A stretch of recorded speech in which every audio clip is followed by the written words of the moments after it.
안녕하세요. 6살 난 딸아이를 키우고 있는 30대 여성입니다. 익명의 힘을 빌려 제 이야기를 좀 해볼게요. 사람이 염치가 없어도 분수가 있지 제가 오래 산 것은 아니지만 저희 신우 같은 사람들은 살면서 처음 봤습니다. 솔직히 말할게요. 저도 그냥 평범한 사람일 뿐이지 제가 무슨 효녀심청이나 천사도 아니고 저라고 매번 좋아서 어머님께 잘해드린 것은 아니에요. 어떤 날은 어머님에 대한 사랑과 연민이 있기도 했지만 또 어떤 날은 그저 자식이기 때문에 며느리의 도리로. 단, 확실히 말할 수 있는 건 제 딴에는 어머님께 최선을 다했습니다. 그리고 그게 딱히 뭔가를 바라고 한 것도 아니에요. 아니, 까놓고 말해서 뭐 나올 거나 있어야 바라기라도 하지요. 유세 부리자고 생색내자고 한 일은 더더욱 아니었고요. 하지만 그래도 신우들이 사람이라면 어쨌든 피 한 방울 안 섞인 올케가 그렇게 자기 엄마한테 잘하는데 하다못해 입에 발린 말이라도 고맙다, 고생이 많다, 수고했다 한마디쯤은 해줄 수 있는 거 아닌가요? 남편과는 같은 직장을 다니던 동료의 소개로 만나게 되었습니다.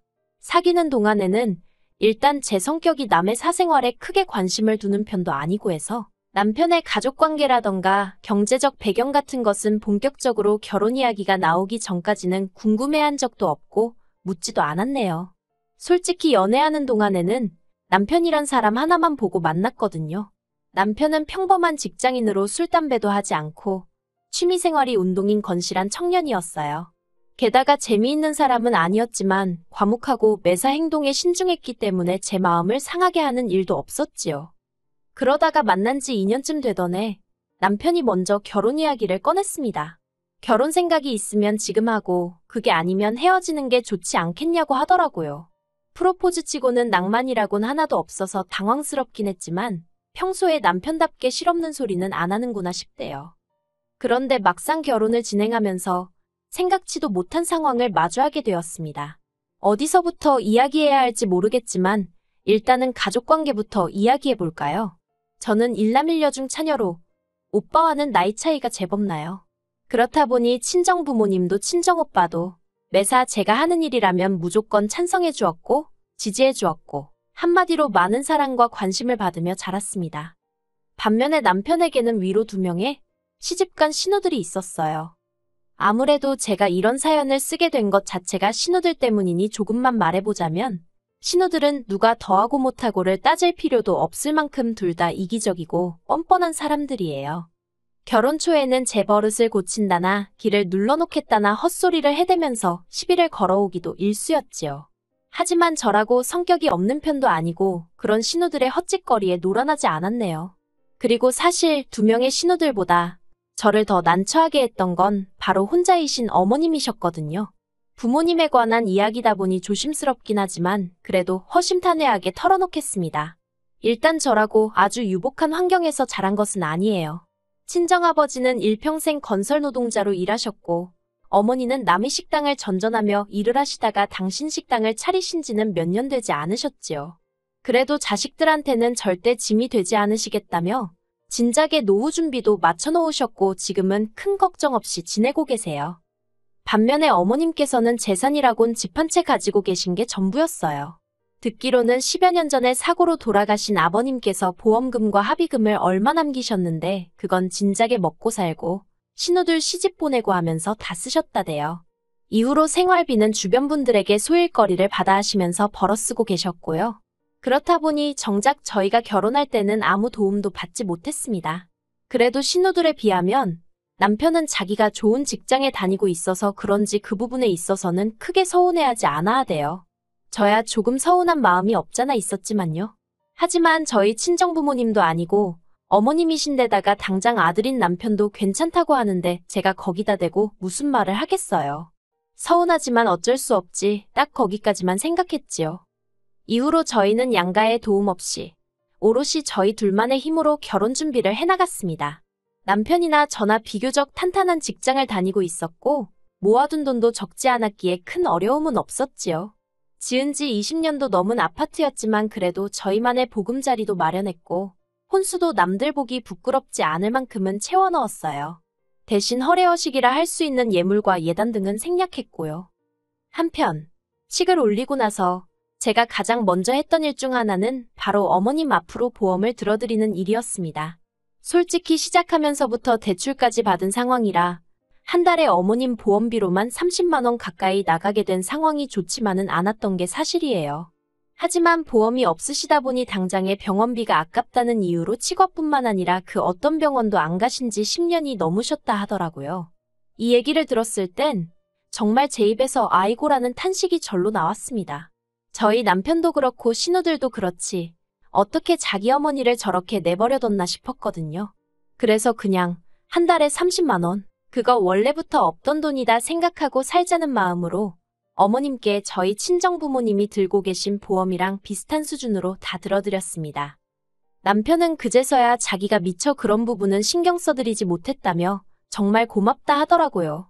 하지만 신우들은 고맙다는 말은커녕 그런 보험이나 들어줄 거면 차라리 어머님 맛있는 거나 한 끼 더 사드시고 좋은데 구경이나 가시게 용돈이나 좀 드리지 그러냐며 빈정거리대요. 어이가 없었지요.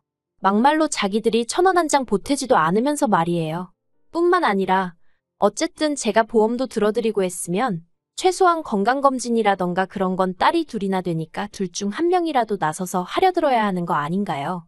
그런데 제가 건강검진은 어떻게 할까요? 하고 이야기를 꺼내자 큰 신우는 큰 신우대로 작은 신우는 작은 신우대로 이리저리 빼느라 바쁘대요. 그런 모습을 보고 있자니 솔직히 어머님이 불쌍하기까지 하더라고요.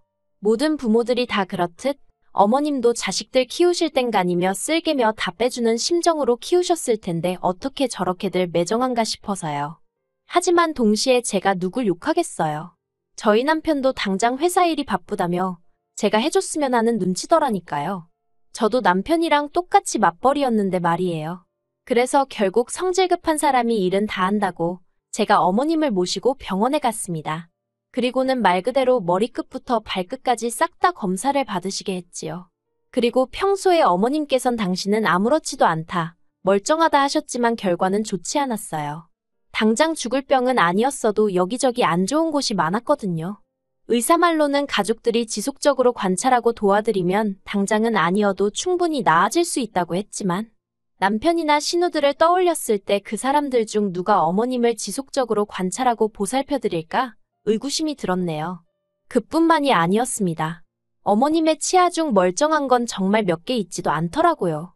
치석은 물론이고 흔들리고 심지어 빠진 이도 있는 걸 자식들 중 아무도 모르고 있었다는 게 너무 충격이었어요. 그래서 임플란트며 뭐며 10개도 넘는 이에 1,000만 원도 넘는 돈이 들어갔습니다. 말이 나와서 하는 말이지만 저도 사람인데 돈이 나갈 때는 스트레스를 꽤나 받았어요. 아무튼 그렇게 어머님이 돌아가시기 전까지 제가 어머님을 모시고 병원에 다녔고 그뿐만 아니라 평소에 식사는 어떻게 하시고 계신지, 아침에 운동은 하셨는지 누가 시킨 것은 아니지만 그냥 제가 자식된 마음으로 챙겨드렸네요.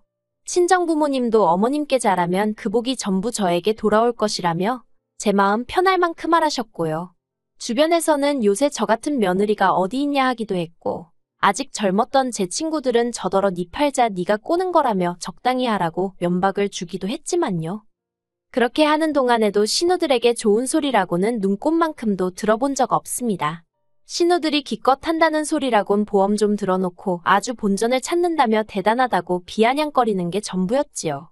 그때마다 남편이 나서서 신우더러 보험료는 어디 땅 파면 나오냐고 받아치긴 했지만 말이 나왔으니 말인데 언젠가 한번 따지고 보니까 한 달에 30만 원씩 2천만 원 넘게 저희 부부가 부담하고 있었더라고요. 그러다 어느 날이었어요.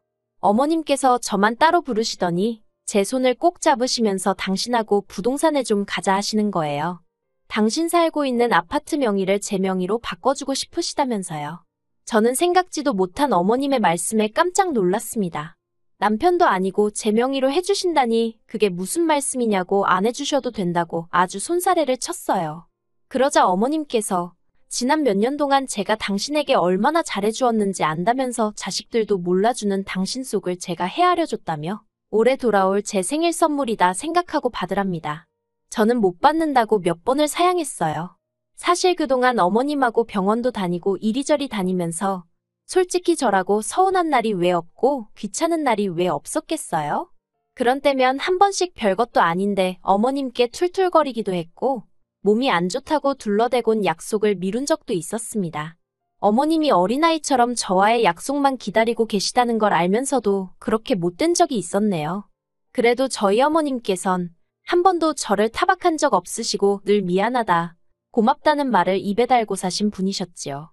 그리고 그 인사말만으로도 저는 충분히 감사했고요. 그 이상의 것은 한 번도 바라본 적이 없는데 집이라니 얼마나 놀랐는지 모릅니다. 그리고 몇 달이 지났을 때였어요. 어머님이 갑자기 쓰러지셨고 바로 병원으로 모셨습니다. 그리고 병원에서 진단하기를 어머님이 치매라고 하더라고요. 이제 겨우 70이셨는데 치매라니 눈앞이 깜깜하고 암담했습니다. 그동안 더 잘해드리지 못한 게 떠오르면서 어찌나 제 자신을 탓하게 되던지요. 돌이켜 생각해보니 이따금씩 어지러워하셨고 전에 없던 건망증 증세도 보이셨던 게 기억이 나대요. 다만 병원에서는 별말이 없었으니 그냥 나이 때문인가 보다 하고 넘겼던 제 불찰이었어요. 신우들은 그런 저를 두고 한심하다 어쩌다 말이 많았습니다. 그렇게 어머님한테 잘하는 척하더니 이게 다 무슨 꼴이냐면서 빈정대기 바빴지요. 그리고는 신우들이 어이없는 이야기를 해왔습니다. 어머님을 바로 요양원으로 모셔야겠다는 거예요. 어이가 없어서 치매 환자한테 원래 살던 공간이 얼마나 중요한지 모르냐고, 그리고 어머님은 이제 초기 증상이라는데 무슨 벌써부터 요양원 타령이냐고 제가 화를 냈어요. 어머님은 원래 당신 집에서 살게 하시고 자식이 셋에 며느리 하나 사위가 둘 총 6이다. 6이서 돌아가면서 들여다보면 되지 않겠냐고요. 참고로 신우들 다 전업주부예요. 시매부들이 돈을 잘 버는 것도 아니라는데 뭐 하긴. 신우들이 어떻게 살 건 간에 그거야 자기들이 알아서 하는 일이니 제가 이러쿵저러쿵 할 것도 아니지만요. 그런데 신우들의 시커먼 속내를 알게 된 건 그 이후로 며칠이 흘러서였어요.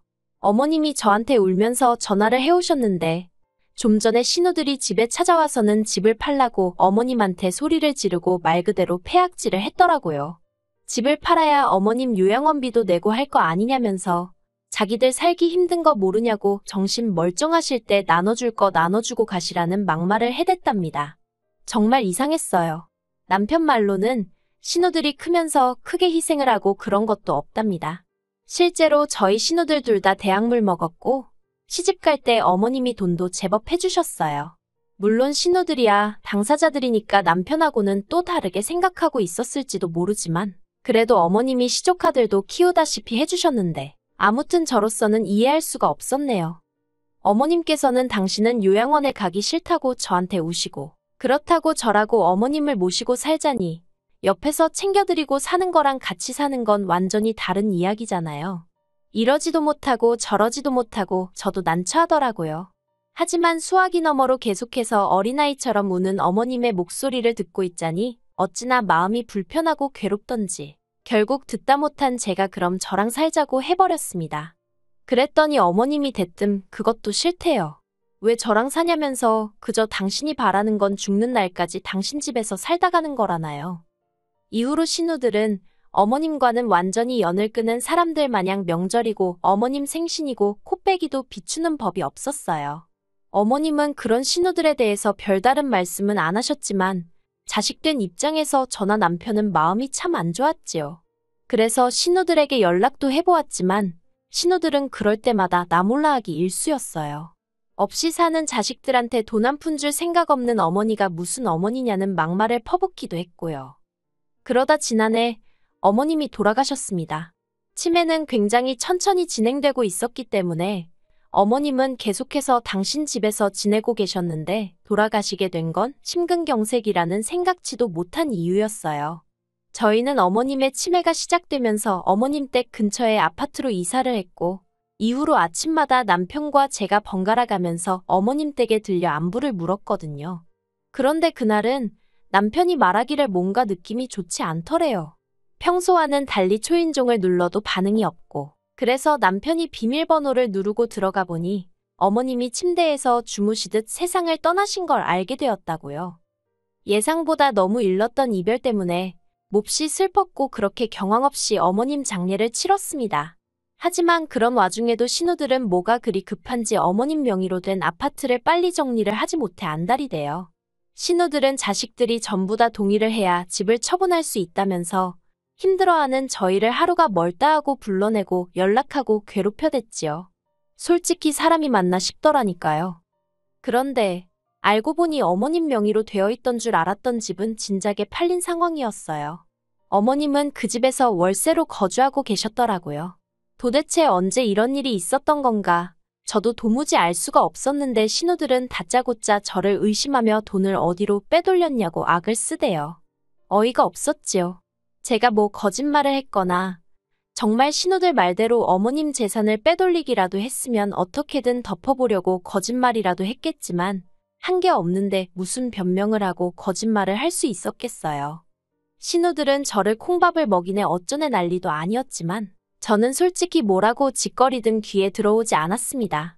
그저 어머님이 돌아가신 게 그 집에서 살게 한 제 잘못 같고 어떻게든 진작에 모셔오지 않은 게 죄송하고 그랬거든요. 하지만 신우들의 경찰에 저를 신고하더니 급기야 고소까지 하고 난리도 아니었습니다. 저를 정말이지 어머님 재산이나 빼돌린 파렴치 안으로 몰아가는데 급급하더라고요. 하지만 당장 어머님과 저를 아는 사람들만 하더라도 빼돌려도 그 집 딸들, 그러니까 신우들이 빼돌리지 며느리는 그럴 사람이 아니라고 할 만큼 모든 게 저에게 유리한 상황이었어요. 무엇보다 저는 결백했고요. 그리고 결과는 당연히 신우들만 변호사 쓰고 어쩌고 하느라 헛돈 날렸지요. 하지만 저도 내심 도대체 어머님이 그 돈을 다 어디다 두고 가신 걸까 하고 궁금하긴 했네요. 그 비밀은 생각지도 못한 데서 알게 되었습니다. 남편이었어요. 신우의 말도 안 되는 소송이 마무리되고 나서야 남편이 저한테 1억 5천이 든 통장을 건네주더군요. 생각지도 못한 큰 금액이 든 통장에 이게 뭐냐고 물으니 어머님이 제 앞으로 남기신 거랍니다. 집을 주려고 했더니 도통 받질 않아서 남편에게 전해주라 하셨다고요. 이렇게 받으면 법적으로 문제가 되지 않냐 하니까 어머님 정신 온전하실 때 어느 정도 다 알아보고 해결해 두신 돈이라며 저더러 신경 쓸 거 없다대요.